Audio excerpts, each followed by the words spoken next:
C'est un vélo qui fonctionne à l'hydrogène. T'as pas le kit nitro là?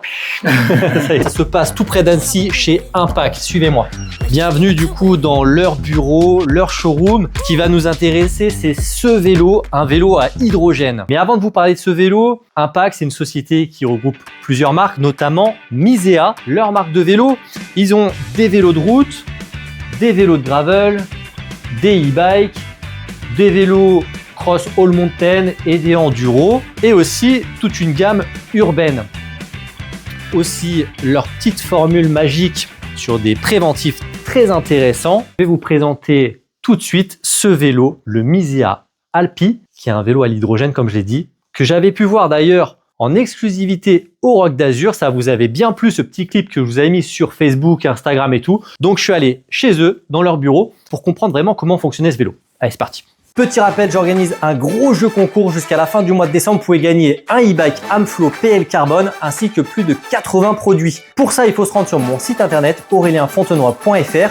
Il faut commander un maillot ou un tour de cou, ce qui va te donner une participation. Et il y aura un tirage au sort fait par un huissier à la fin du mois de décembre pour tirer au sort les 81 gagnants. Petite info, tous ceux qui ont déjà participé au concours, votre commande est en préparation chez Ekoi et elle sera livrée au plus vite. C'est moi qui suis en train de faire les commandes pour que ça arrive sous le sapin. Ceux qui passent commande à partir de maintenant, bien sûr, vous êtes pris en compte dans le tirage au sort. Malheureusement, la poste va pas aussi vite que moi sur un vélo. Votre cadeau arrivera pas sous le sapin à temps. Allez, on retourne sur la vidéo. Alain Christophe, tu vas nous expliquer du coup comment tu l'as conçu. C'est toi un petit peu la tête pensante de ce projet. Pourquoi Alpi alors Alpi, nous on dit plutôt Alpi. Alpi, ok.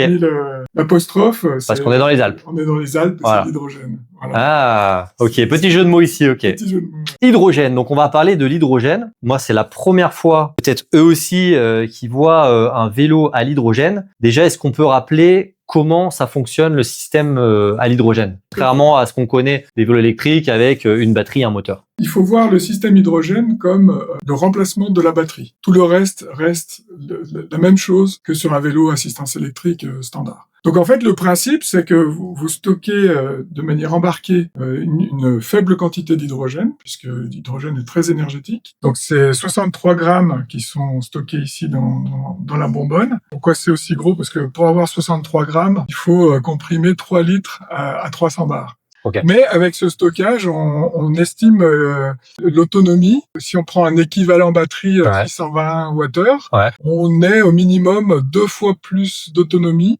voire entre 2 et 3 l'autonomie d'une batterie 600 Wh. Donc là, ça serait 1002, 1005... En remplissant la bouteille quasiment instantanément, puisque moyennant une borne de recharge, ça on va le voir après. 2 minutes, et puis votre plein est fait. En 2 minutes, tu peux la recharger. Ah oui, voilà. Ça c'est un gros argument. Oui, c'est un gros argument. Alors après, il faut commencer à déployer un écosystème autour de ça avec une borne. Donc une fois que vous avez stocké l'hydrogène dans la bonbonne, il y a bien sûr un détendeur qui permet d'alimenter une pile à combustible. Donc la pile à combustible, elle, c'est le système qui permet de refaire l'électrolyse de l'eau à l'envers, c'est-à-dire qu'on mélange hydrogène plus oxygène de l'air, ça refait de la vapeur d'eau, accessoirement de l'électricité, qui va, à partir d'une carte électronique de puissance, alimenter le moteur électrique standard. Et on arrive à avoir les mêmes caractéristiques en quelque sorte, le même, je sais pas comment dire, le même flux d'énergie qui arrive au moteur, ou c'est des caractéristiques différentes du coup Alors le flux d'énergie qui arrive au moteur, celui qui est délivré directement par la pile à combustible, c'est un flux qui est assez régulier, on va dire. Et du coup, le système est hybridé de manière électronique avec des supercapaciteurs qui sont dans l'électronique de puissance et qui vont permettre de répondre instantanément aux appels de courant du moteur quand il y a des petits pics. Voilà. Avec une batterie ordinaire, on est plutôt irrégulier, quoi, ça. Ouais, mais la batterie, elle supporte ces irrégularités de demande de courant du moteur. La pile à combustible un peu moins, mais du coup, elle est hybridée avec ce système, avec des super capacités. Ça se passe là-dessous, quoi. Ok, oui, tout là, il se passe beaucoup de choses. Voilà. Donc après, là, on arrive sur le moteur, et après, là, on est sur un moteur ordinaire qui vient démultiplier, pas sur la roue arrière, mais directement moteur pédalier. Ouais. Déjà, par rapport au poids, est-ce que tu sais la différence entre ce système-là et un système ordinaire, la différence qu'il peut avoir? En fait, le poids de ce vélo, c'est essentiellement le poids de la pile à combustible, qui fait aux environs des 2 kilos. Petite batterie, quoi. Petite batterie, on peut dire. Sachant que le système de stockage, lui, est très léger. C'est une bonbonne en composite, donc il y a pas de souci là-dessus. Après, ici, on est sur une réalisation prototype, donc on n'a pas trop cherché à optimiser le poids pour un premier. Tel qu'il est ici, tout équipé, il fait 28 kilos. Ah ouais, je m'attendais à plus, ouais. On n'est pas très loin de la vérité. Bon, ouais, ça va. Le cadre peut être optimisé. Il y a pas mal de points d'optimisation qu'on va pouvoir retravailler parce qu'on vise les 25-26 kilos. Ah ouais, c'est pas si lourd. Sur ce vélo, sachant qu'il faudrait le comparer à un vélo qui embarque 1200. Ouais, c'est ça. Oui, parce que tu prends un vélo, déjà un bon e-bike avec une batterie, en 800. Déjà pas loin en aluminium, là on n'est pas sur un cadre en carbone, mais on serait pas loin déjà des 24, 25, 26 kilos des fois. Tu le montes encore avec plus de batterie et tu le fais plus léger finalement. Ouais. Même un range extender ou quoi, t'es déjà, en fait, non, c'est pas si lourd que ça. Hein. Et là, ça résiste au choc. Parce que je pense que la question que j'ai eue, là, on a fait un premier petit clip sur Insta et ils avaient peur de taper et que ça explose, tu vois, un peu l'image qu'on peut avoir. Alors, ça résiste au choc. Alors déjà intrinsèquement, là, on est sur des technologies qui sont issues de l'automobile. Les voitures hydrogène, il en existe déjà en série. Hein. Donc, il n'y a pas de particularité par rapport à ça. Et en plus, il est installé dans un berceau qui est bien renforcé. Bien sûr, ce sera caréné. Je veux dire, avant qu'on atteigne vraiment la bouteille, ce sera déjà des énormes chocs. Sachant qu'on a une cible pour l'usager de ce type de vélo qui n'est pas le rider. Hein. Pas faire de backflip. C'est vraiment un vélo qui sera plus un vélo de promenade, des chemins de pistes vertes ou de pistes bleues, pour faire découvrir à des non-initiés au VTT la montagne en été. Ok. Voilà, du coup, on a compris maintenant comment fonctionnait le vélo à hydrogène. Maintenant, on va regarder en détail le vélo. Et ce qui est très intéressant, c'est que ce vélo a été travaillé le plus possible avec des marques françaises. Donc, ça, je te laisse l'expliquer. Déjà, le cadre. C'est un cadre en aluminium. Du coup, on a confié cette tâche au bureau d'études Antidote Solutions. Qui est situé dans les Hautes-Pyrénées, qui nous a permis de gagner du temps sur la conception. Donc, tous les 3D leur ont été fournis pour que derrière, ils puissent rapidement arriver au cadre. Sachant que Antidote fait partie du groupe Flair, qui lui a aussi qui est une entité qui fabrique des cadres, qui s'appelle Milk, toujours dans les Hautes-Pyrénées. Et donc, c'est en France que le cadre a été assemblé, fabriqué au niveau des soudures aluminium, puis peint. Donc là, tout français. Tout français. Et juste une petite précision aussi, la pile à combustible, qui est la pièce maîtresse du système hydrogène, et aussi de conception et fabrication française, parce que c'est une pile Pragma. Pragma, qui est une société française basée à Biarritz. Voilà, donc on a vraiment le cœur du vélo qui est 100% français. Après, au niveau des composants, donc pour aller sur un peu les caractéristiques du vélo, ce sera donc un vélo déjà 29 pouces à l'avant comme à l'arrière. Au niveau des suspensions, ça va être un débattement 160 mm à l'avant, 150 à l'arrière. Donc, comme tu l'as dit, plutôt pour un usage all mountain, rando, montagne. Hein. On parle des suspensions SR Suntour, pas très loin d'ici, en tout cas les bureaux français. Nous avons développé très tôt des relations de partenariat avec eux. Ils sont juste à côté de Chambéry. Ils ont accepté de faire partie un peu de cette aventure et puis on a eu beaucoup de conseils de leur part sur la suspension avant, mais aussi sur la suspension arrière. Alors je parlais des SR Suntour d'ailleurs en mode français, c'est pas français, SR Suntour. C'est japonais. C'est japonais, mais en tout cas il y a des bureaux qui sont juste à côté avec qui vous travaillez. Quoi. Non, c'est l'idéal de fonctionner avec des marques qui sont vraiment juste à côté effectivement. Pour revenir du coup sur la partie française, par contre, on a des roues là, c'est des Mavic. En tout cas pour ce vélo de présentation. Voilà. Donc, Mavic à côté de chez vous, à Thiers. En tant qu'Annécien, on pensait pas, c'était impensable de ne pas prendre en compte aussi les fabricants locaux et notamment Mavic. Deuxième fabricant français, Hutchinson. pour les pneus. C'est la Magura, donc ça c'est plutôt allemand. Plutôt allemand, oui. Est-ce que ça sera les freins de série ou là on parle de composants, mais est-ce que ça sera ça de série ou pas forcément. Non, pas forcément, là c'est plutôt pour la présentation. Pour continuer sur les Français, on a ces pédales. Avec un fabricant local qui est inclus dans la vallée de l'Arve, qui s'appelle Vaillant. C'est eux qui faisaient tous les pneus cloutés à l'époque où on avait des pneus à clous. Donc ils reprennent tous ces picots de pneus à clous pour les mettre.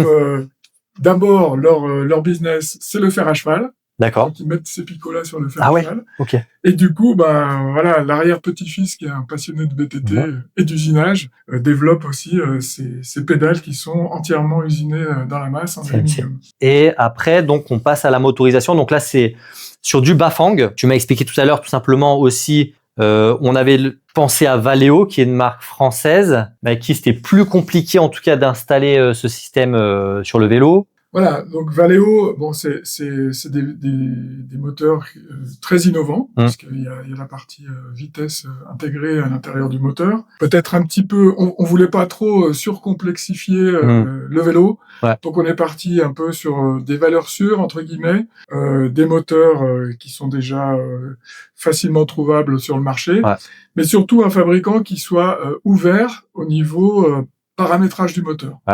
Parce qu'il fallait faire converser le système hydrogène électrique pour alimenter le moteur à travers la carte contrôleur du moteur. Et donc là, il fallait vraiment avoir une relation complètement ouverte avec le fabricant du moteur pour qu'on puisse mettre au point tous ces paramètres-là en toute transparence. Et Bafang est l'un de ceux-ci qui sont vraiment complètement ouverts. J'imagine bien que quand tu proposes quelque chose de totalement nouveau, le flux doit être complètement différent, les attentes sont différentes, donc il faut tout paramétrer à l'intérieur. Il faut paramétrer un certain nombre de choses. J'ai l'impression que Bafang, c'est les plus ouverts à ce genre de relations. Je pensais aussi à Forestal, une autre marque qui avait complètement changé leur display grâce à Bafang parce qu'ils ont pu avoir ce lien avec eux.